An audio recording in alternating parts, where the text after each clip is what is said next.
Greetings and well met, my friends. I welcome you now to Fantasy February, where the paintbrushes are wielded like swords. Yes. And the easels are ridden upon like mighty steeds. And the canvases are shields. Yes. That's right. It's cover to coder. This is the show. Easel. This is the show where we crack open the old rusty treasure chest to find not the treasure you really need, but a lump of old moldy paperbacks that have really cool art on them. And you want to know all about the treasure them. we need. Yes. I don't know what you were I just looking opened for, my some chest of orb retirement, power? and I feel much better now. There's some real treasure in there. If you go on the catalogs and you look, some of that stuff is worth at least $15. You want to know something, guys? Our friendship. That's the real treasure. That's what's in the chest right there. You know what, folks? What is in the treasure chest in this episode is definitely worth more than gold. What's going on tonight, Brengineer? Well, I thought long and hard about who I wanted to interview. It was my turn to pick the interview, and I was just there's such a cornucopia of artistic, talented people out there. But you know, I really like folks who are multi-talented. They have a lot going on. They share the same interests as myself, and I could think of somebody pretty quick right away that I wanted to interview. Now, this gentleman, I can't say I know his real name. For all I know, this is his real name, but he goes by Vidarr the Silent. Real name. Given to him by Crom. Vidarr the Silent is the singer, the guitar player behind the band Legendry. Now, Legendry is 3 albums into a promising career of epic heavy metal, and they put out 3 great albums. Their most recent album, The Wizard in the Tower Keep, is an absolute masterpiece. Tower Keep. That record needs songs played on the radio. That's a front to backer. It's a front to backer, folks. That's what we believe in around here. I like to get an album. I like to put it on, listen to it 3 times before I just start to just transform. Now, folks, the most magical part is these soundscapes of pure epic fantasy are not only written and crafted by Vidarr the Silent and his comrades, but he also paints them. Yes, he paints the album covers. They're great, just fantastic pieces of a big, ripply, muscled barbarian in armor. You're going to be looking at your back in the mirror after this interview and going, you're going to wish you had the Earth Warrior's back. This warrior is, in each painting, is staring out at his destiny, staring at what it is he's going to face. And these images are lovingly painted by Vidarr the Silent. And we asked him to meet with us tonight, and here we are. And we're going to talk with Vidarr the Silent. Now, I will say, there were some technical difficulties. Listen, guys, we're artists. We're not IT people. Okay? When you have someone like Vidarr who exudes so much pure fantasy energy, the nexus of the universe is meeting at his brush and his guitar and his sword for Fantasy February. You're going to have technical difficulties. We did our best, but you can't expect to have a computer work in this man's presence. It just goes, no. And there's some difficult to understand spots because, his audio cuts out here and there. But you know what? You guys, it's like a puzzle. You guys can piece this together. I know that you can. This interview, it's an RPG. You get to go on your own RPG adventure in this first interview episode for Fantasy February. So you just got to lean in close, like Baron Harkonnen. Just what is it? What did you say? Let me fondle your heart plug. It's a kitty foofer. You must milk him. I will milk him. Yeah, so folks, enjoy the interview. You're going to hear amazing stuff about creativity, about music, about fantasy, the process, and just enjoy it. And we will be right back with you.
You find yourselves lost in an impenetrable mist with no way to tell your bearing. You go in the direction of a distant sound. As the sound grows louder, you recognize it as a guitar solo, as one played in the hard rock of the early 70s. Then you hear pounding drums as once played in the metal of the 80s. Then suddenly, the mists of time clear about you, seated upon a jeweled throne, perched atop an obsidian dais. Vidarr the Silent sits. And Vidarr the Silent is with us today. Yes. Hello, and thank you so much for being with us. Yeah. Truly an honor and a pleasure to talk to you about metal and fantasy. How are you doing today? Oh, doing well. I appreciate the Celtic Frost reference in that little intro, the jeweled throne, right? Oh, absolutely. Hey! I noticed while like reading Conan, there's always some sort of jeweled throne atop the dais, you know, and of course Celtic Frost. It just seems like an ongoing fantasy trope. I mean, what else do you do with jewels? Yeah, you put them on the throne.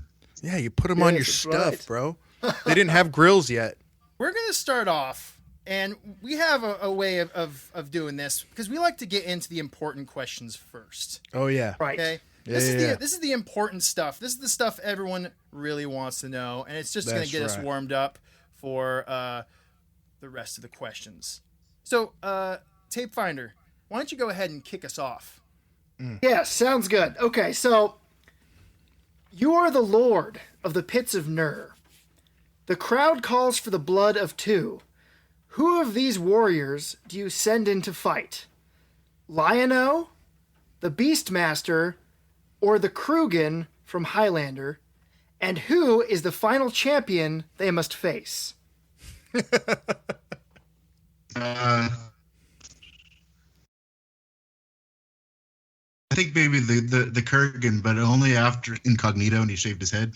I like that part. Yeah, with the paper clips for a necktie there. Yeah. Okay, so after you've gone to the pits of Nur, right? You've watched this bloody confrontation.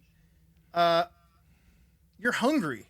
So what fast food? What's your fast food of choice? I would say some kind of pizza. Gotcha. So what's your prime topping? Well, what do you have on this pizza? Yeah. I don't know. I mean, Roasted meat. yeah, sure. Yeah. Speaking of roasted meat or any kind of food, another food question for you: what fantasy food or drink have you ever always wanted to try? Like Sam's stew or the grog that Conan passes out drinking. Like anything that you've ever seen or read and you went, oh, I just want to try that. Kind of a weird one. The food that the film Spirited Away when the parents of the pig food. Like that food that they're eating looks really good. It looks really so kind of disgusting. Good. Yeah, Ghibli food is like the eggs the size of dinner plates and the slabs of bacon that you could like skate on. Oh yeah, I know what you mean. So after filling up on greasy pig food, if you were a natural disaster, what would you be? I don't know. What's your favorite calamity? See, we just watched the 1977 Hobbit, and Smaug compares all of his parts of his body to like natural disasters. Oh. I don't know.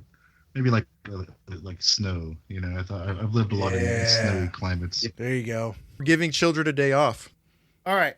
Lastly, if there were to be a new Conan the Barbarian film released, let's try again. Who would you want to play Conan the Barbarian? Ooh. Well, Arnold. I don't even care. Yeah. Number 3. We can CGI him back up. No, just old Conan. I mean, I remember maybe it was like 10 years or more ago when they were starting to work on the King Conan movie that never getting Triple H, the wrestler, to play Conan or play Conan's descendant or something like that, which I think would make sense in a way that, like, I mean, Arnold, when he started with the Conan thing, like, he was a bodybuilder, he was like an athlete, and, you know, so like a WWE, I still call it WWF, wrestler would make some sense, but, you know, that was 10 years, but I don't think they'll ever make it, unfortunately. If you're going to play Conan, you have to live like Conan. Well, I mean, there's more opportunity for them to screw it up than to get it right. So, yeah. You know, I just wouldn't even bother. Bring back the old hero or none at all. Yeah. Let it pass into legend. The first Conan the Barbarian movie was just, you know, the cinematography, the music. I mean, it was elements that made it so great. I mean, the music and the imagery. I mean, like a good, you know, digital version of it. I mean, I grew up with, like, you know, full screen version of it and, you know, VHS tapes. And then when I finally got it on DVD, it was like, wow, this actually looks good. It doesn't look terrible. You know? Yeah, it holds up pretty good. Yeah, the music is just amazing. I don't think it was a mono recording. It wasn't a stereo recording. So if you listen to it, it's not a stereo picture, which is kind of is maybe one of the last films they did a mono soundtrack for. But you can hear like the clicking of the violin bows and the, you know, people shuffling in their seats and stuff. You can hear that punch when Arnold just takes out that camel. All the better.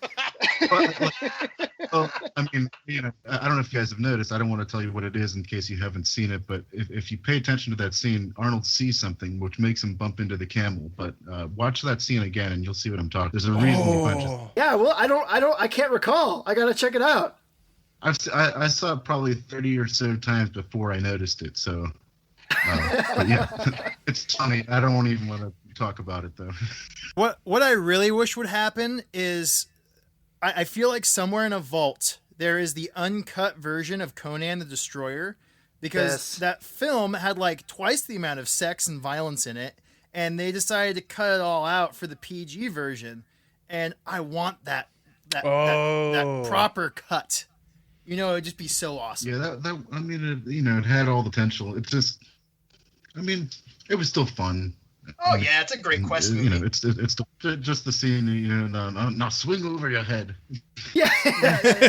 You know, now you're ready to take on anybody. And I love Mako doing magic. It's classic. So while we're talking about Conan and fantasy, why fantasy? What was about what happened in your early life that sparked this love of the fantasy genre? I can't quite place it. It's always made more sense than anything else. I grew up around a lot of woods, and so I did a lot of like kind of growing up, just walking around in forest, and medieval fantasy appealed to me. And then I discovered Hammerfall and Blind Guardian and stuff like that. I think I must have been in 6th or 7th grade. I was like a little kid, with my little Walkman and my CD player, listening to Hammerfall and Where the Dragon Lies Bleeding and stuff. And it was just something and I'll relate it to something that I found out later, an interview with Bob Dylan, and he was talking about a song, and it was because that song, You're Drifting Too Far from the Shore, made him feel like somebody else. And so I think that's, for me, a test of music that's good. Does the music make me feel like somebody else? Does it make me feel like I'm experiencing something that isn't me? Taking you away to another place. Mm-hmm. Right. Yeah. It's escapism. I guess, in this world, there's a lot to escape, especially at our age. But, altogether, though, it is a bit of fun, too. It's not necessarily just sadness that causes you to want to escape, but otherwise. Yeah, true. So you mentioned Hammerfall. Now, Hammerfall was one of my personal introductions into heavy metal. So what was the album, the first album that you bought by them, out of curiosity? That was Glory to... That was one that was new whenever I bought it at the store. So gotcha. So that gives you. Yeah, that was the first one, I believe. The first one they put out, early '90s, I think. Actually, yeah, that was late '90s. Yeah, either that or Legacy of Kings was out too. But I got Legacy of Kings afterwards, and I kind of I got their cover one that had had Man on the Silver Mountain, yeah. Oh yeah. I think that's after. That was about the time I kind of stopped following their stuff. But the first two were pretty cool albums. Yeah, I went to I found mine because I was at I must have been 11 or 12, and I went to Walmart of all places, and I'm just looking through the sea of just mediocre crap in the CD selection, and then I see this armored knight sitting in a throne with a hammer, and I was like, whoa, this looks awesome. And it was awesome, and it was Legacy of Kings, still one of my favorite heavy metal albums. Yeah, you can't go wrong. The songwriting on it's just very good, Absolutely. So we touched on this a little bit, but we talked music. What about authors, novels, games? What kind of things was a young Vidarr into that sort of nurtured this love of fantasy? Well, I think even maybe, I started reading Lord of the Rings, about early in high school, and of course, right as I finished The Fellowship of the King, the movies were announced, and then everybody knew about Lord of the Rings, a special thing that I discovered at the library at school, like a little nerd, Yeah. And I discovered this thing that I didn't want people to know that I was reading Lord of the Rings. All of a sudden, the movies came out, it was a big deal, and then the football kids were talking about the Lord of the Rings. It's like, oh, great, that special thing. But they've never read the Silmarillion. Well, neither have I. To be honest, I got about 15 pages into it, and it's just, but that was a long time ago. Maybe I should go back to it, but I don't really find myself with enough time to track the books. Yeah, But as far as other stuff, the video game Dragon Warrior, for the original Nintendo, I got pretty into that. The endless grind of just killing the monsters and listening to Blind Guardian and that sort of thing. Those are the first to come to mind. So beyond escapism from kind of what we talked about, what do you think fantasy, what role does it play in modern life? There's a physicality to it, maybe a bit of directness that we don't really get to experience too much. Especially with technology and the way that a lot of communications like we're talking on computer screens right now, but in the fantasy realms, it's it's a bit more like the Robert E. Howard quote. It's the something to the extent of a barbarian, can't really afford to mince words, that thing. So we don't get a lot of really direct kind of earthy sort of aspects of life, today. It's all very packed and plastic. Yeah, the nitty gritty isn't there anymore. It is for some people, but not for your mass populace. It's definitely there, but I think that a lot of people don't really know it. How did Legendry come to be? What was the genesis of this project? Manila Road. That's really the beginning of all. Yeah. So what was your discovery point for Manila Road? I had a Metal Mace magazine from, and I think it was 1998, and it had a review for Spiral Castle in it, and I'd read the review a bunch of times and I never really checked it out. Yeah, like I eventually finally got the album, but I remember seeing it as far back as then and like being familiar and thinking like, oh, this band's really kind of cult and really cool. Just from looking at the cover. I know that they didn't really like even approve of the cover because it made no sense with the music, but it was a cool looking cover. Oh, it totally is. But yeah, but yeah, then getting Crystal Logic and the kind of direct, bizarre qualities of Necropolis. When you talk Manila Road, it's kind of like everyone's favorite album is going to be Crystal Logic, and then it's more like their second favorite becomes the interesting topic because everyone's favorite is that one, like just certain things just aligned on that. Tell us more about Legendry. You're listening to Manila Road a lot. You got this idea to get started. What happened then? So it was the Manila Road thing, and it was also a bit of like the Celtic Frost sort of vibe too, like songs like Ancestor. It's a very Celtic Frost sort of jam, just like the vocals with a lot more of a Tom G. Warrior approach. But it was really like, that and the Hawkwind thing. Like Hawkwind is another big sort of influence for the group because I always liked the extended jam thing, and Hawkwind, unlike bands like King Crimson, of course another favorite of mine. But Hawkwind was just such a loose band in terms of their structure. It's kind of like if you give a punk band, license to do whatever for 20 minutes, Hawkwind song. Right. So I wanted to get like a kind of a medieval approach to long music, and because again with King Crimson too, it's a lot of improvised pieces. Other albums like on Starlets and Bible, there's several tracks that are just off the cuff, live, in front of an audience that they recorded and just threw onto the album. So there's an improvisational aspect of it, kind of like taking the Manila Road sort of blueprint, and then extending that out into more improvised sort of territory. Kind of like the Mark of the Beast, Dreams of Eschaton album, I would say was what really kind of sealed the deal for me, in terms of long pieces of music. So that's really where it kind of comes down to. It's definitely a band that's almost entirely DIY. We the first two albums, Dungeon Crawler and Mist of Time, we recorded in the houses we lived in. Dungeon Crawler was recorded, I think, over the course of like 13 months, 3 different houses in 2 different states. So just go figure that out. That's awesome. That's a quest in of itself, man. I sang all the lines next to a washing machine.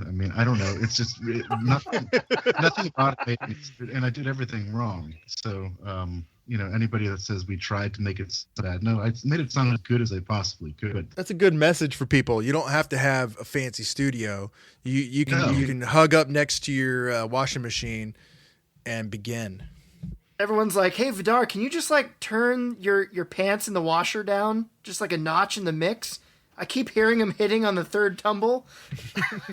Well, the Heavy Metal Adventure, when we tracked the drums for it, we were in my basement next to the furnace, and I had to turn the heater off so it wouldn't kick on in the middle of a take. So, the reality here. Oh, yeah. It's just the way things are. It's either that or don't do it, so I prefer to do it. You took the punk approach. I appreciate that. And that's the only option, so go ahead. That's right. So let's take a look at the first cover here, which I actually haven't seen it in this way. I've only ever seen the square version of it. I love this. This is just a nice, big, expansive scene here. Color palette is incredible. The layout is fantastic. Tell us a bit about this piece and the music behind the album. Okay, so you're talking The Mist of Time? Yeah, painting? Mist of Time, yep. That painting, I mean, I started with kind of a complementary color scheme. The violet ended up shifting a bit towards blue, and I wanted to have a kind of a pale, kind of sickly yellow for the light. Like it's not a cool or it's not a warm light. And if you look at here, let me pull up the image. If you look at the right of the warrior, there's the one with the columns, and there's the second one. There's a doorway with smoke coming out of it, and that's this image depicts it's the part of the album with the Mist of Time song. Like, so if you listen to the lyrics there, it kind of this scene. So I don't know if there's any other weird secrets in this one. Really close. There's a square building. It doesn't have columns and it has the smoke out of the doorway. Yeah, I see it. So that's awesome. Yeah, folks, it's way to the right. So that kind of brings me to one of my questions here. When you're starting one of these paintings, and I specifically with this first album, I know your later albums have flavor. There's a thought out story thread somewhat. This one doesn't have anything, at least on your Bandcamp, but when you started, was this album just like a bunch of collections of stories? Or in your brain, when you were creating this piece, did the Earth Warrior, was there a journey? Was he actually going on a quest? I just like everything else we've done, I've written thing kind of entirely in reverse. When it came down to time for me to come up with the cover, I looked at the different songs on the album and decided that Mist of Time, it had the most kind of illustratable imagery in the words. So that's where I started. And I kind of took some inspiration from the Ken Kelly pieces of the Man-O-War guy. Oh, great! Oh, yeah. So I, rather than shadowing the face, I always wanted to kind of like you're looking over the guy's shoulder, and that way you can kind of put yourself into that character's, so to speak. So, it's like I don't think that he'll ever turn around or anything like that. It's like, we'll always be the Subadai. We always get to see his beautiful sculpted back. Well, real quick, because we're doing audio, Brendan, will you describe this cover? Oh, gladly. Okay, so give us an audio picture. This is like a panoramic image, right? And you've got this sickly is the perfect color to describe the moon, and this light is sort of along the horizon up into the clouds, and the clouds are just fantastic. I love it. And then what you have in the midground is you have these sort of temple structures. You've got pillars, and there's some green light, in those buildings. And then there's a line of pillars going down sort of from the foreground into the distance. You've got a mounds of earth with skeletons and weapons embedded inside. And then you have the Earth Warrior sword over shoulder. He's got his shield, his muscly back. It's super epic. And I just threw a picture, a Gary Rudell image down here, because when I saw your images, the idea of just seeing the character's back reminded me of his work. So with a Gary Rudell piece, I put it down here at the bottom from Dan Simmons' Hyperion books. But he does. He has a similar thing. He always has a character standing there. You always see him in the back, and he's looking out towards the adventure. And there it is. I love that style of layout. It adds a lot of mystery to who is the character, but you see the setting, and so it draws you right in as to what is going to happen. I've always been a fan of that layout. Yeah, we call the cover the portal. Exactly. So moving down, we're looking at the next cover, and once again, I love seeing these as full pieces, because I actually have never seen the left side of this image before. Yeah, it's really cool. Yeah, and it's funny, I asked Michael Greylord about some patches that he had released a while back that had these soldiers on here, and he was nice enough to send me one. But I was wondering, like, if you had painted these armor, especially for that patch, because I couldn't see it on the cover, and here they are. So that answers my question. It's cool you got one of those. Those are hard to come by now. The dungeon crawler patches. Oh yeah, Michael Greylord. He's a good dude. I like. He's like a Coke dealer, but with metal memorabilia. Hey man, did you get this warrior? Did you get this warrior patch yet? Tell us a bit about Dungeon Crawler. Like, what was your thought process behind the album? What were you trying to achieve? I was trying to drive myself insane with straight lines and architecture for this one. Yeah. Sorry, that's a thing that you would think straight lines would be easier. They're harder. Oh no, it was a nightmare. I mean, so with the left side, I mean, they're all formatted for gatefold LP, and with Mists of Time, we're still hoping. See about one on vinyl, but the other ones were all initially released on vinyl, and so on the back cover you get the full kind of spread of things. Oh man. With the color scheme of this one, I kind of yellow and violet sort of thing. I really like yellow and violet together. Mm-hmm. The dioxazine violet is kind of a reddish violet pigment that I use, but the image though, I'm really not sure where it came from at this point. But I did want it it came from really, actually, now that I think of it, the Dungeon Crawler title. And that came about with a conversation between Kicker and I, the drummer.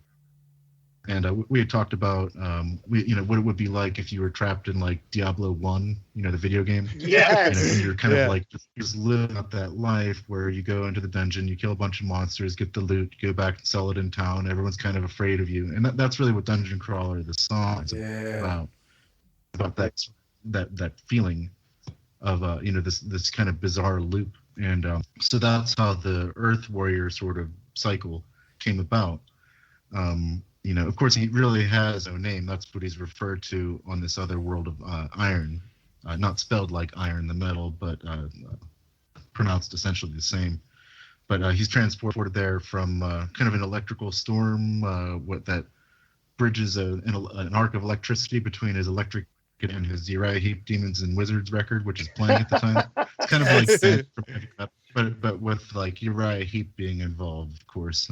So he gets transported to this world. So he kind of, in the novelette that I eventually wrote, the backstory kind of came into play as the images and things were kind of coming in.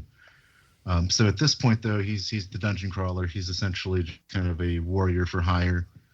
And if you look at the very end of the hallway, I don't know if you guys have noticed, there's a kind of Lovecraft monster back there. I've given that thing the name, the Demon of Evermorn, which is what this dungeon is the Dungeon of Evermorn, and guarded by this demon. And that's where the warrior retrieves this thing called the Eye of the Kings, which is essentially like kind of a palm-sized blue jewel. And that's what brings about the events of the third album. So this is the first step into the third portion of the story. So this is kind of perfect as you're painting, right?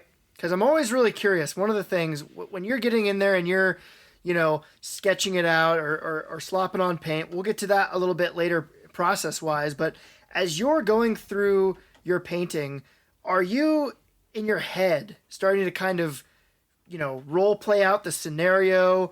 Think about the songs you recorded. And then start to kind of come up with the story as you're painting?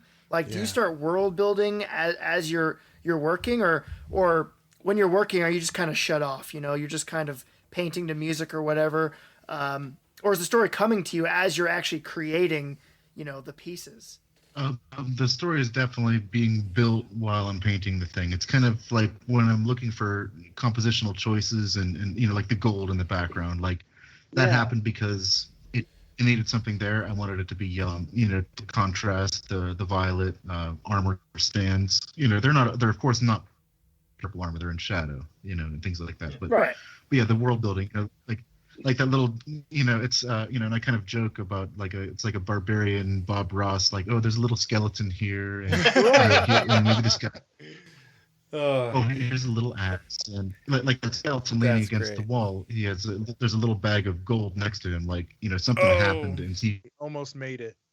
Yeah, like almost. Yeah, exactly. So, one more thing I wanted to point out. Yeah, the symbols above the archway. There are those symbols there, and I'm not sure what they mean. You could maybe give. There's two big ones, one small one in between, which could be the different planets this warrior is traveling to. That's what I thought. I was like, that is a celestial map. That's exactly what I thought. And it makes another appearance on the Heavy Metal Adventure cover, but I haven't quite figured out what they mean yet. So I mean, like I'm not, like kind of withholding information. I really don't know what they are. So, but they're making appearances, so something's important about them. So we'll see. Yeah, that's so cool. So the demon, did you add him in later, or was that like post finishing? Did you start kind of in the middle, or did you work your way in? Well, I did a couple of compositional studies with color that actually made an appearance in the reissue double CD from Golden Core. So if you happen to get a copy of that, there's a few color pencil studies in there. But I think that the demon was part of the original. Right. So you're sketching this thing out. You're painting it. You've got this demon. So you paint up your demon, and then you're like, man, what is this thing's name? Where does it come from? I didn't figure that a couple years after. Oh, that's great. But that's great too. So you have these things, and some of the ideas start to come together. So is it not till down the road when you get to sort of the book that you're like, you know what? I have all these pieces. I should, make something with them. Yeah, I mean, it's. At this point now, I've kind of locked myself into this story mode. But at the time when I was painting the Mist of Time and Dungeon Crawler covers, the story was loosely founded. It was like I wanted a kind of for the album covers, and it's kind of like then the backstory comes. Like maybe like Lord of the Rings, like he came up with the languages and then he came up with the cultures to go with the languages. So I'm kind of developing things like that too. Well, I have to say, like, one of the things that's cool about your music is that it doesn't spell everything out so concretely, so that you can kind of build your own world in your own mind with the music. And I think that's how you really, some of our favorite stuff, that's what you do, is you have enough scaffolding to jump off of, but then you start filling in the gaps yourself. And, everyone's warrior is different. Everyone's, adventure is different, even though it's based on the same material. And that's what I liked about it, is that it just created this whole feeling rather than a word for word concrete journey. Yeah. I never want to be overly obvious with things. Right. I think, of course I love King Diamond, but I think that a lot of his, especially maybe his later concept albums, they spell it out a little bit too much. Like first this happens, then this happens. Right. So I want to avoid that at all times when I'm writing. So following this album, you put out the Wizard Earth Warrior. I know. We all have our favorite song from this album. Yeah, we do. that tells you about our personalities.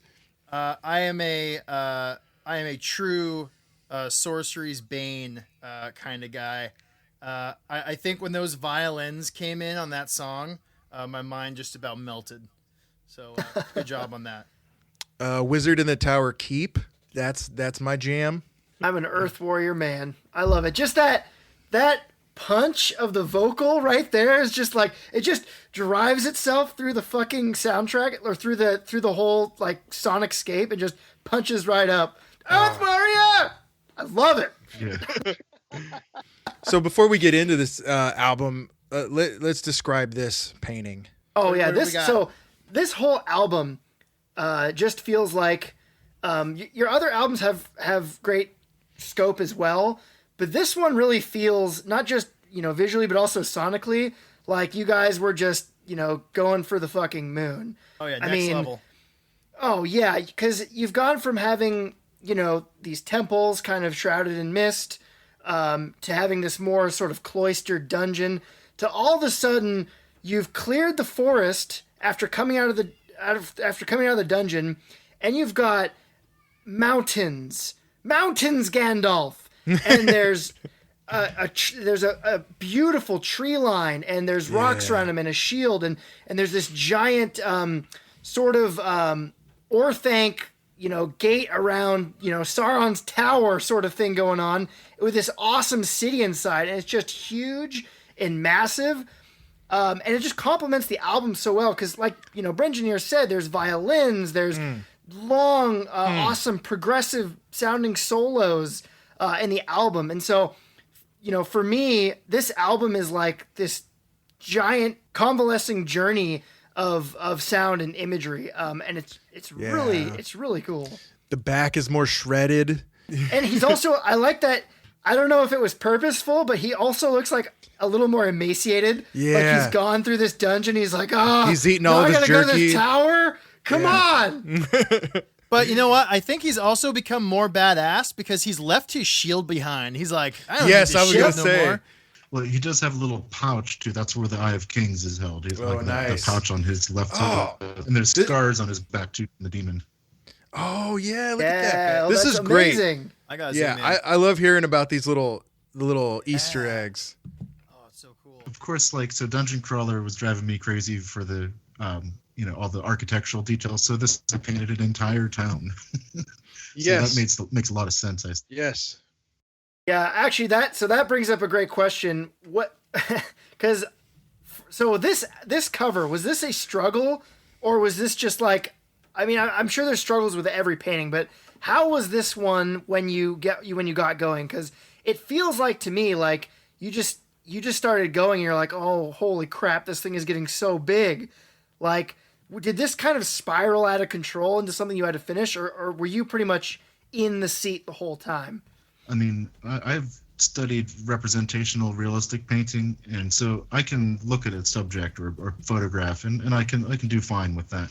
But with these ones, it's kind of like when you draw swords on the sides of your worksheets, like that's what I'm doing here. Like these aren't like paintings that are referencing real life. Like, so trying to figure out how to paint these things is part, I would say. I mean, although I did look at Arnold's back for this. Oh, okay. I was gonna say, do you use models? Yes. Do you use reference models, or is this mostly coming from your head?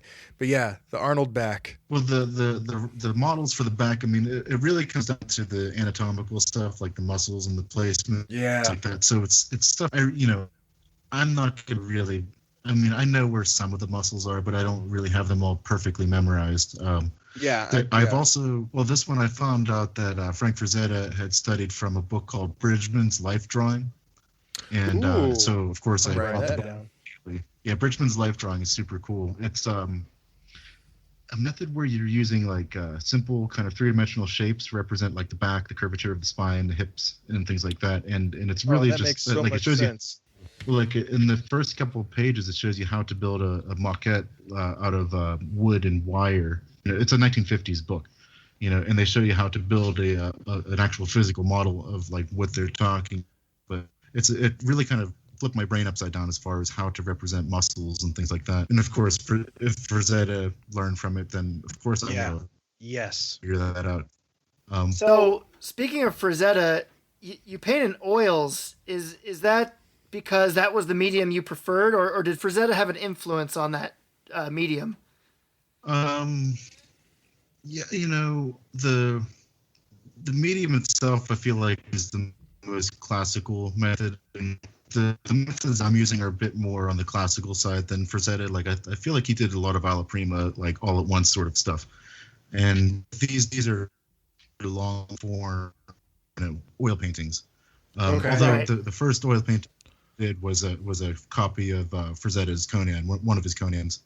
So that was the first time I ever used oils, was copying Frazetta. And I've done some other copies recently as well. But Waterhouse, John William Waterhouse. But I've done a few of his copies as well.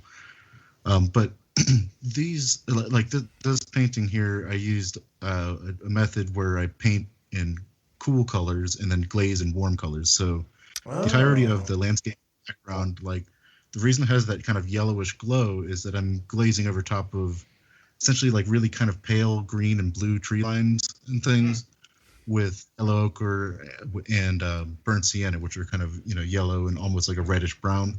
So those are the transparent colors that are affecting that whole thing. In the especially in the warrior himself, there's a lot of glazing. There's probably 4, 5, 6 different layers. Oil that body up. Glazing is just again, I'm getting into nerdy sort of things here, but no, this is good. That's what we want. This is why we are here, because we paint. Me and Bringineer, we mostly paint with acrylics, but oil is just special. It has this glow, and we were hoping that we could ask you, like, what is it that makes oil so luscious, so juicy? Is it the glazes, or is there something about the medium that makes it special? Well, there's an extended drying time compared to acrylic. Personally, I've had very little luck ever with acrylic. Like I can't get it to blend right. If I'm painting the sky and I get over to the other side and it's already dry, it's just it's a nightmare. With oil, I actually use a lot of the medium of liquid, the fine detail variety, not the gel. Okay. But it's like an oil, and it speeds the drying time to about 5 or 6 hours. So 5 or 6 hours on oil painting drying is a short time, whereas in acrylic, I don't extend it to that. But the oil itself, there's a quality of the pigments, quality of the oils. I don't use any garbage paints. Like I wouldn't go to like Walmart and buy the set of oil paints like that. That would give you a horrible experience. I'm sure you guys know with the acrylics, there's different varieties. Yeah, you can't paint the Earth Warrior in $3 a bottle slop. What it comes down to is the pigment content. And a good quality paint, you have more pigment packed into less oil, and that's what you want to work with. Yeah, it'll actually save you time. If it'll save you time to get the good quality stuff. I mean, that's one of the things that I feel like starting out artists always have to learn the hard way. It's like, I'll just get this cheaper stuff, and you can really use anything to make beautiful art. But a lot of times, if you invest in a good quality paint, it'll actually cost you less because you're using less paint and you're saving time. I mean, I have tubes of paint that they're 10 years old. I learned how to paint that way because, when I was in college and starting art student, I had no money to afford paint, so I had to learn to paint very thin to stretch my paints out a little bit further. But there's a lot of things with the pigments. I mean, I have a specific palette of pigments. I won't really deviate too far from that. You only use single pigment paints.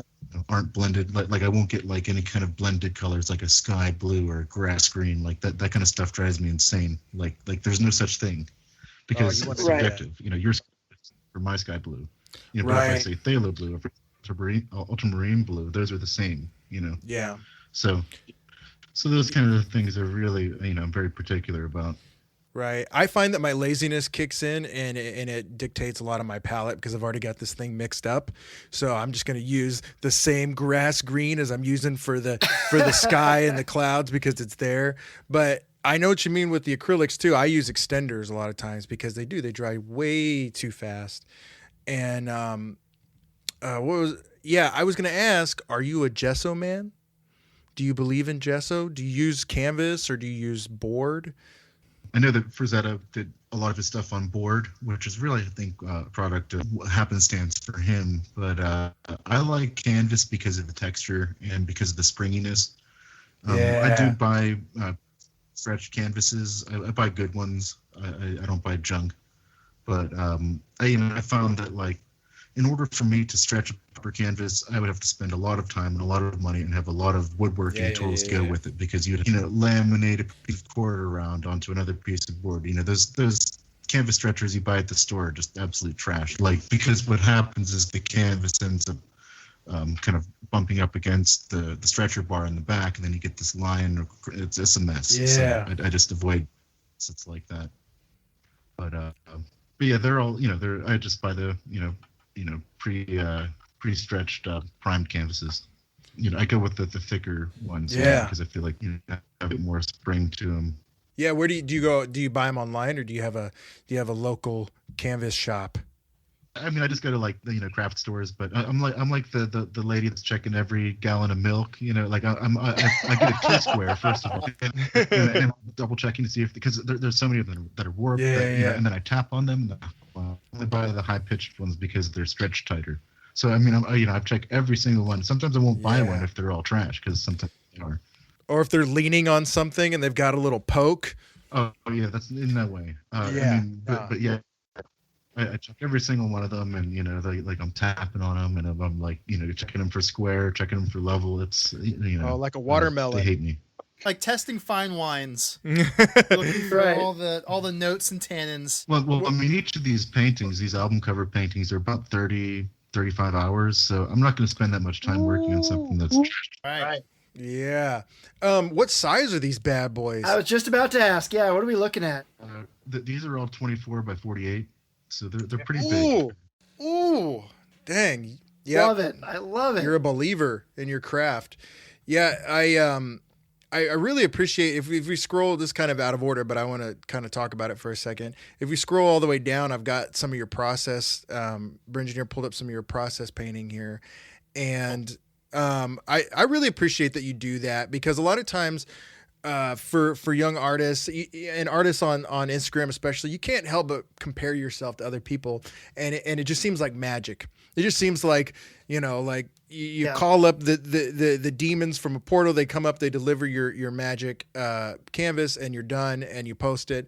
But I like to see the process, and it makes me think: is there any lesson either for painting or music that you would like to send a young Vidarr that would save him pain or anguish in your road of learning how to paint your Earth Warrior? I don't know. I mean, there's no way to do what I mean, not that I'm at any certain point, but there's no way to be at where I'm at without having done all the other things that I've done on the way. So I wouldn't. So you would tell young Vidarr, figure it out. Forge the sword. Forge the sword. I'm out. I think the what it comes down to though is process. I mean, having a plan. I mean, when I'm starting this painting, these process shots, they're showing the grisaille. So that's an underpainting method that Rembrandt used. And so what I'm doing going back to Rembrandt. Oh yeah, Rembrandt's one of my absolute favorite. That's why I grew the mustache. Oh yeah, there you go. There it is, folks. Yeah, right. So what he does, or what he did, and a lot of other artists, they're creating an underpainting first, where you're solving the problems of value. So what I'm using are yellow ochre, burnt sienna, and burnt umber. Sometimes they're umber, as long as they're the earth colors. So I'm starting out there, solving the problems of where the lights are going to be. So after that, then I can start adding color and planning those things out. The first thing and the most important thing to do when as far as I'm concerned with painting is to get rid of all the white canvas, because what happens is when your eyes are seeing the white, it's distracting. It's a stark white is it's a mess. So for your eyes to view. And you get something called simultaneous contrast of value and simultaneous contrast of hue, which is also why I keep my palette a mess, because it uses the colors, or it has the colors on it of my canvas. I love that. Well, that way, so when I'm looking at my palette, I can compare my colors to a similar color on the palette as I put it onto the canvas, because I like you guys are doing your paintings, I'm sure that you've noticed, like, you're mixing a color on your palette, it looks really light, you put it on the canvas and it's super dark, and it's like, how does that even happen? It's a mystery, but that's what's happening, is the simultaneous contrast of value or hue. It's like that optical illusion where you have a middle gray colored square on top of a white ground, and then you have a middle gray colored square on a black ground, and it looks light on the black and dark on the white. Yeah, that's a good tip. By doing this, Chris, I'm solving these problems before that happens. What I'm doing is like you see this, on a lot of classical landscapes where you have this kind of golden color that's behind the trees. That's what you're seeing. You're painting. You're seeing that burnt sea. So I usually don't have any of the underpainting left in a final painting for me. just maybe because I'm going in with a really fine brush at the end and getting all of the little things like you can get within 2 to 3 inches of one of these paintings, and they should look pretty good still. Yeah. Like that's my goal personally as a painter. But from that point, if you guys go to the next one where there's like the color starting to be added, that's it kind of that with the next couple ones. Basically, like I'll start adding color, and of course, like I paint from the furthest away point to the closest point. So I'll start adding colors and things to the very far ground or the sky if I'm painting exterior scene. Yeah. And that way I'm getting closer and closer, and of course observing rules of atmospheric perspective and things like that, where there's a lot of different things involved in the decision making. That and one of the problems I ran into with the Wizard in the Tower Keep album cover was that there were too many colors. It was hard to put into print, like for a T-shirt and for like other. Makes sense. Yeah. It was. I mean, we had to use different colors for it because we had to. If you're familiar with screen printing, each color costs. And like I said, we're a DIY sort of a band, so limiting my colors to purple and green on the Heavy Metal Adventure cover was a much easier to deal with. Right. So you learned your lesson there. That does make a lot of sense. Usually 6 colors tops when it comes to screen printing. And then it starts to get expensive. Yeah, I mean, and again, this is a little bit out of order, but we are talking about the album cover for Heavy Metal Adventure. It is. Oh yeah, go right in there, Inks. It is. The warrior is down in the dungeon now, and what's kind of cool about this one is I said to Printer, I was like, this looks like a prequel because that dude's got his armor. This is the kind of like him getting his armor origin story. It looks like we've got the Earth Warrior in the foreground. He's probably naked except for his fur. Sorry, but he's got the wolf front piece. Yeah, he is obscure. Sorry, everyone, you don't get to see it. So he's just a silhouette, but beyond him is this lushing, dripping cavern, and we've got the symbol, the unknown symbol on this throne, and there's a skeleton. He's got the sword, he's got all the gear, and we're seeing what I think is the beginning of the Earth Warrior. And there's just treasure. I love how people just leave. Yeah, he's got treasure everywhere. Yeah, who's this guy that's just going through throwing coins? Like, I don't need these. Now I have my cassette. I have my cassette here. And there it is, shrunken down. Like, it looks amazing as a large piece, but shrunken down on a cassette, all those details just, I don't know, somehow coalesce into this. Oh, it looks so amazing and detailed and just awesome. So well done on this one for sure. With the shrinking down of the details, I think of it kind of like, in the Charlie and the Chocolate Factory when they have the big chocolate bar and they take a picture of it to put on the TV. That's what I think of this, like, because it's like, especially when I started with the size of the paintings, I wanted essentially double the vinyl size, for a full gatefold size, 12 by 24. Right. So I wanted to double. So that's part of the reason for making it bigger, because it makes the details look a little sharper whenever you're kind of making it smaller as opposed to making it bigger. But it is this Heavy Metal Adventure cover is kind of a prequel cover, or prequel sort of an image. In the novelette, The Wizard in the Tower, this is depicted entirely, this whole scene where he kind of he finds an ancient tomb and he gathers his armor and sword from this dead sort of king, which I see that you guys had brought up that image from Conan of the it reminded me. Yes. Yeah, and we were talking about like, I like that the sword is up and you can see it shining in the cavern. He's like, hey, you want this? You come get it. You want it? Come on, buddy. Yeah. I mean, it's funny how this cover changed my perception of the Conan movie, because this cover and that thing started to blend together. And when I watched that clip from the Conan, that tomb seemed so dingy and small. And I had in my head this like echoing cavern of treasure coated stones. And so I like you can feel the inspiration, but it's its own thing. And it's really great. And one of the things that it also brought up in my mind was like old Super Nintendo, like open screens or Nintendo covers, text-based loadout screens. And I don't know if that was just kind of an accident of you having to restrict your colors, kind of like they had to do back in the day for the video games. But was there any inspiration from that stuff?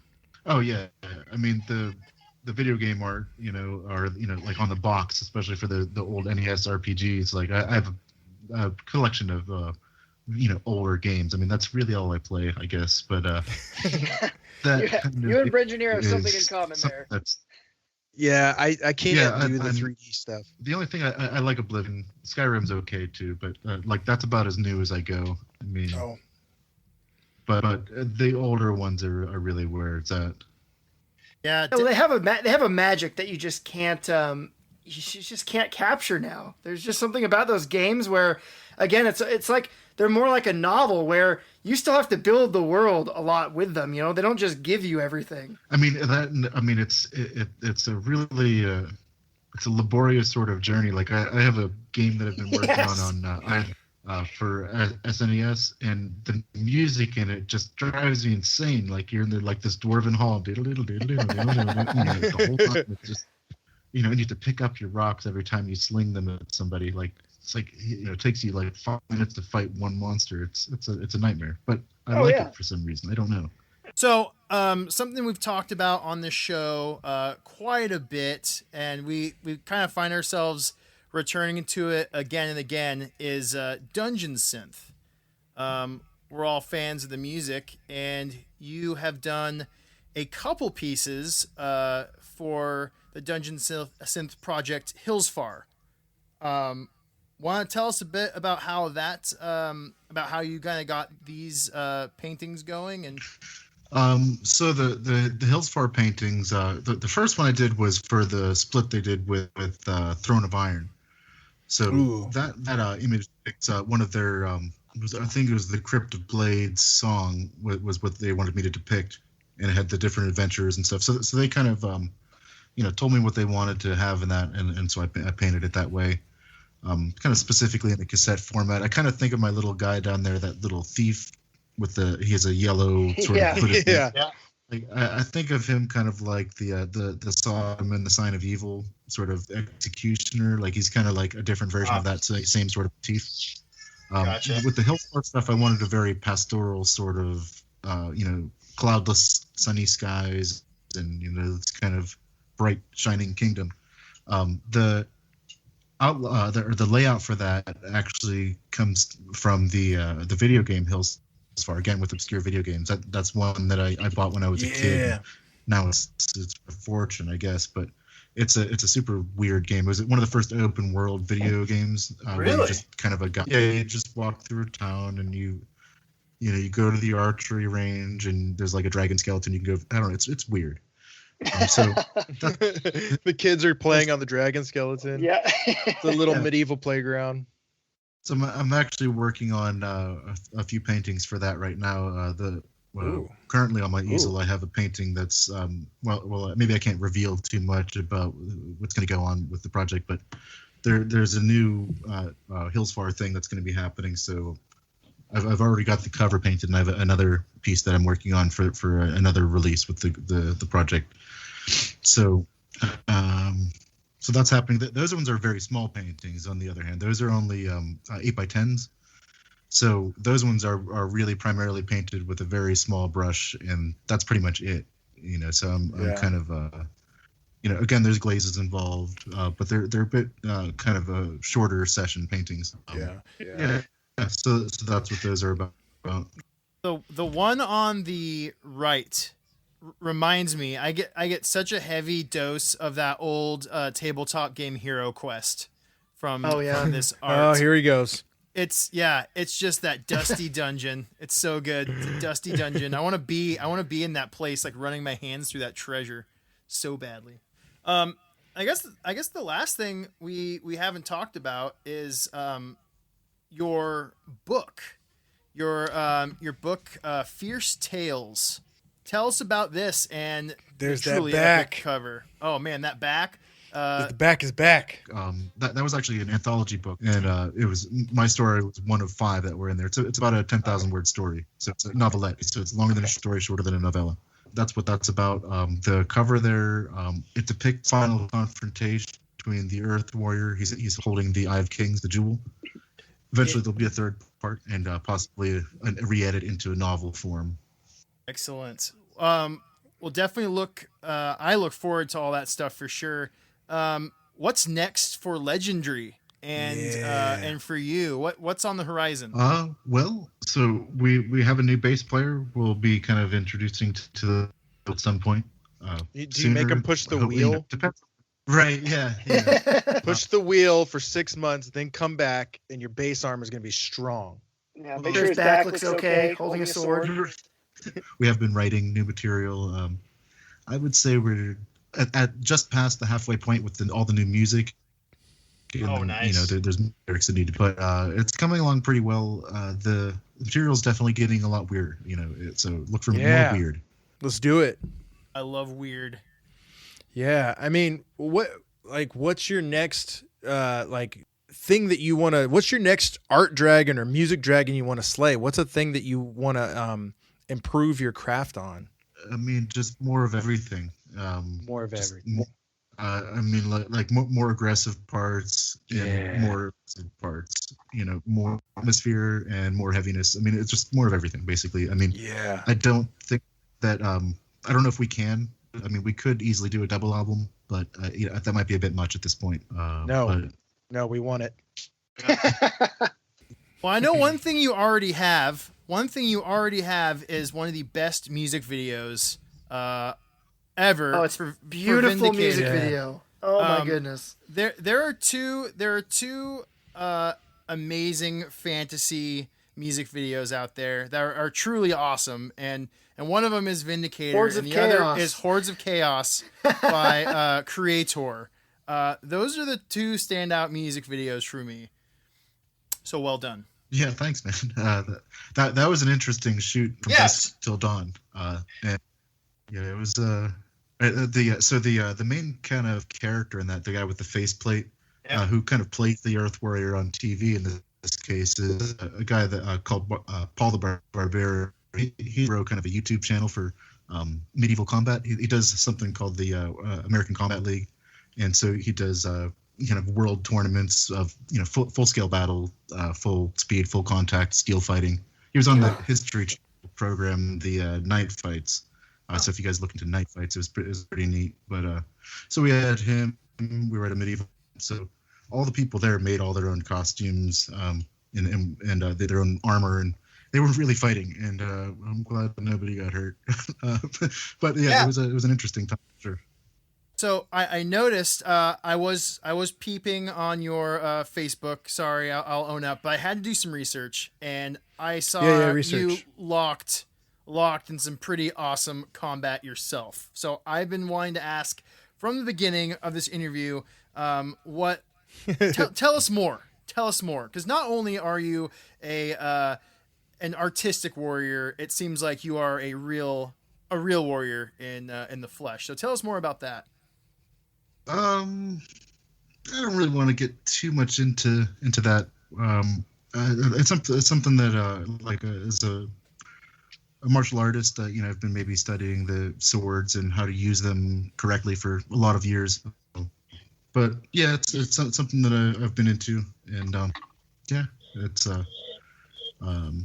it's great risk and great reward. Let's say that. I mean, there's you can get hurt. But so the armor and things like it's protective equipment. It's definitely like another thing it kind of informs the way I write about this stuff, and challenging sort of undertaking. So it's definitely all part of the gig, I guess. Well, we can easily say you're our international man of mystery right now. You've got so many different magical pouches that you've been dipping your hands into, and it's cool to see the progression from, starting off with the music, with the covers, and then building on that, doing more covers, to doing music videos, to having, just all sorts of different books, stuff released. It's really cool to see, to have someone who, starts with what they know, but then just starts to express their artistic, ability through so many different veins. And I think that's one of the things we really admire on this show is that, they're the working artists out there who really are on a quest. You're on a quest to, promote this thing that you love, for yourself and for other people. So I really respect that. Yeah, for sure. I kind of think of it all as the same thing. I mean, whether it's a song or it's a painting or what have you. I mean, it's all the same, the brain where those things come from. So, I would venture to guess that people, any artist or musician can do any of these things because, it's like I could do a painting with my elbow, it's not my hand, it's my brain that's doing these things. I could play the guitar with my shoes, if you see what I'm getting at, it comes from the brain, For example, I was just watching a documentary about Frank Frazetta called Painting with Fire. He had a stroke and he couldn't paint with his hand anymore, so he could paint with his left. Really? He just learned how to paint with his left hand. He couldn't use his. Yeah, like I had no idea either. But apparently, like he did, and I think the most interesting part of that entire documentary, though, was there's a part right before the credits rolled where they show him putting one single stroke of paint onto his canvas. Yeah, don't you love that? And then it's beautiful, like, it's a dragon.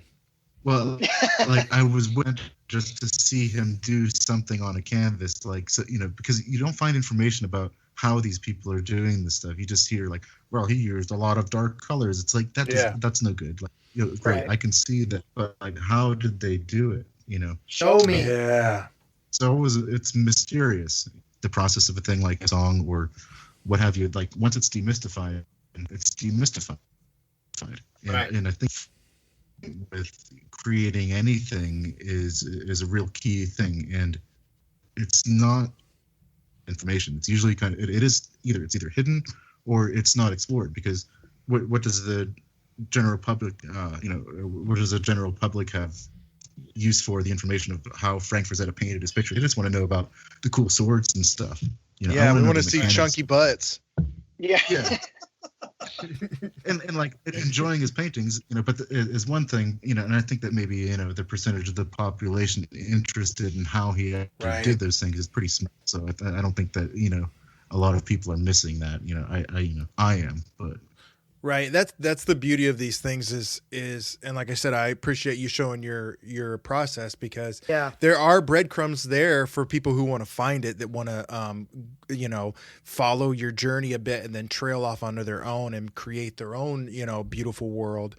But yeah, there's that front level, but being able to have the information there for people that want to, peel back the moss and step into that tomb, I think is a great thing. Yeah, it's inspiring for other people, and I know for us all as artists, yourself, your band, the whole Legendry brand is very inspiring, just to us as individuals, because it really shows what you can do if you just, dedicate time. I think it also comes down to that, like I'm not the best at playing guitar or painting or definitely not singing, but at a certain point, I feel like a lot of what I'm doing creatively is more like contributing to the conversation, of music in general. I'm not like, it's never going to be the best, but if I didn't do it, then it wouldn't exist, So it's like, as like fellow creators, I think that you guys can understand. It's like. It's like, you're not going to, like nobody's going to be the best person ever, but if you don't do it, then, it doesn't happen. Whenever you stop, it stops. Like, if I'm on stage and I'm playing guitar and singing, if I just stop and walk away, the whole thing's over, So true. It's well said. Well said. Yeah. And whatever it is you're doing, people love what you do. And you guys have an awesome following, and I hope you guys just keep at it. Yes. Yeah. Double album. Double album. We definitely hope we get to sit down with you again and go through that double album and hear about the washing machine or the toaster that caused issues. Well, I mean, this last time there wasn't we did go to a real studio, but it turned out it was just a basement. I mean, but the funny thing that that's part of Eternal Champion records were recorded there. It was just a dirty basement. It sounded like. I mean, the reality is, these pristine studios with all their amp modelers and expensive gear. It's no, I spilled a drink on the floor in that studio, and we just looked at it and kept doing what we were doing because it was dirty. Yeah. No one's gonna sleep on that floor. Another. It's just a concrete floor. And I don't know why that sticks out in my mind, but I mean, yeah, it's good. The room sounded really, I mean, we had space heaters going. There's no heat in it, we had to use noise gates to get rid of the sound of the heaters and the vocal. Oh, that's great. I mean, and that's the reality. I couldn't move too far in the vocal booth because the floor would creak. So, but one thing that does maybe bear mentioning is I did have a sword in hand for the entirety of both the Wizard and Tower. Yes. Living your brand. I went to go record the vocals and acoustic instruments, the acoustic guitar and mandolin for the album. I brought acoustic guitar, and mandolin, and a sword to the studio. So, and that will bring me to my final question. Do you have a name for your sword? Oh, no, I never really thought about it. I mean, but I have one sword, and it's a good sword. So it's a good carbon steel Viking sword. Oh my god! It's an unsharpened martial arts sort of sword, so you can use it anybody in half. I mean, you'd really seriously injure them if you hit somebody with it, but it's not sharp. So, yeah. So I have that. I have some other Viking knives and things like that. Some great quotes just happened. I walked into a studio with a guitar, a mandolin, and a sword. Yeah. I only have one sword, but it's a good sword. I love it. So at this point, we just want to open it up to you to throw out any mentions, any recommendations to anyone listening. Who you're into right now? People who've helped you out. Good dungeons to loot. I just got the new Possessed Steel record just the other day. I was talking with Talon about heavy metal and stuff, and we traded some CDs and things. So I was just jamming that in the car. Of course, the new Eternal Champion record is amazing. That would be, I guess, my top pick for the year. But all said, though, I mean, I really don't listen to a lot of new-ish music. I'm still kind of catching up with the 70s. So some of my painting jams would include stuff like the Pentangle, like a folk group from the late 60s. Oh, man, yeah, Pentangle is great. Yeah. I really like that stuff, and of course the Dungeon Synth, is another top sort of pick for when I'm painting, and I've been doing a lot of painting lately, so I've been really kind of heavy into that stuff. I also I did do a commission for another Dungeon Synth project. No specific words I can give on that other than it will happen. The painting's there. I listened to their demo. It was pretty cool. So that'll be out. We're planning more kind of maybe some more reissue sort of things for 2021. As far as going to the studio for the next album, I have no idea when that will happen, but it is happening, and so far the demos are pretty cool.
right. So cool. What'd you think, guys? Such a cool, generous dude, and super humble, and just so talented. Yeah, you think you're pretty good.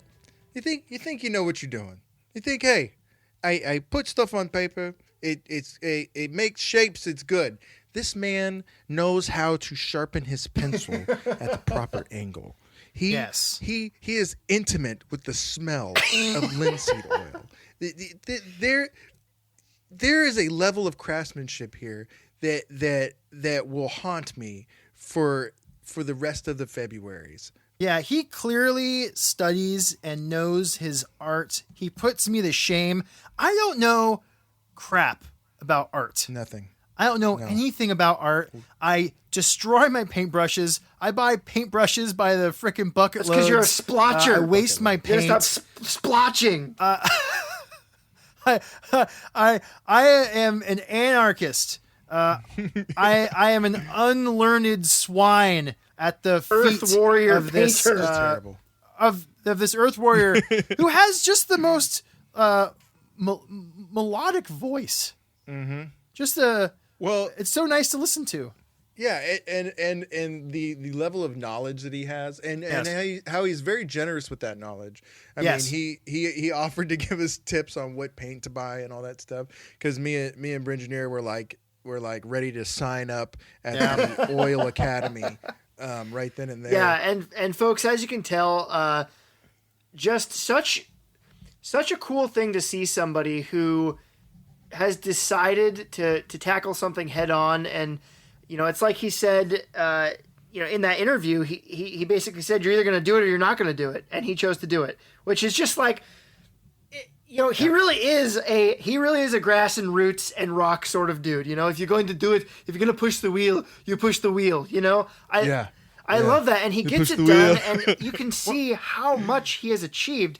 And I think for me personally, it was a really cool interview, because I put so many roadblocks in front of myself. I put so many cones and bowls of china that I don't want to knock over, and red tape. Knock them down.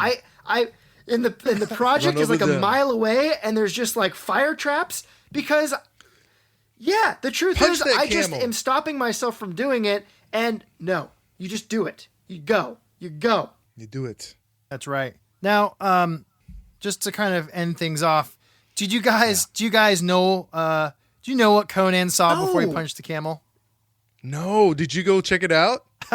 I you did right after. I absolutely did. It took me a few times. I don't know if I wanted to see it, but you know you're what, gonna folks? have to keep it a secret. It's gonna have to be secret. Keep it safe. It's secret knowledge, folks. It's secret knowledge. Don't keep me waiting. Secret knowledge. Vidarr wouldn't tell us. We can't violate his trust. Right now. But as soon as we finished, I looked up the scene and I saw it. You're gonna dangle that fruit in front of us too, folks. I'm gonna dangle the fruit. DM us if you found it too. DM us at Luscious Fruit. And we'll know what you're talking about. No, at Cover Decoder on Gmail. Okay, folks. Well, like we said, we hope you enjoyed it. We sure as hell did. Technical difficulties or not, I don't care. Yes. We had a great time. We learned a lot. Yep. And just pursue those passions. And, be like Vidarr and don't put up those obstacles. And if you want to do something, just start doing it. Because, unless you have a lot of money, no one's going to pay you to do it. That's not going to happen. You can't pay someone to do it for you. Well, it's like Vidarr said, if you're not in a basement and you got all your equipment jumbled around you, that's right. Yeah, right. Anarchy makes good art. And with that, thank you. Yeah. Thank you so much for being here with us in Fantasy February. Yeah. Fantasy February. We love this holiday. We love watching schlocky fantasy movies and pulp novels and games, and we're going to bring that stuff to you, and we're so excited. You can follow us on Instagram, Cover Decoder at Instagram. Inks and Bringineer both put up amazing art on there. Please check it out. It's beautiful. I love it. I love these boys. As well, you can email any questions that you have or notes you have for us. We love to hear. Email us covers You can do that at coverdecoder@gmail.com. We have a Patreon. It is $2. It's $2. And for $2, you're going to get hours of content, folks. Yeah. Hours. Yeah. Can't even buy you Conan brand oil for your body. So you might as well use the audio oil that is the Patreon. Yes, and it supports us. It helps us out a lot. So if you like the show and you want to join us on our quest and be a cultist with us, please do that. It would help a lot. And remember to keep your covers legendary.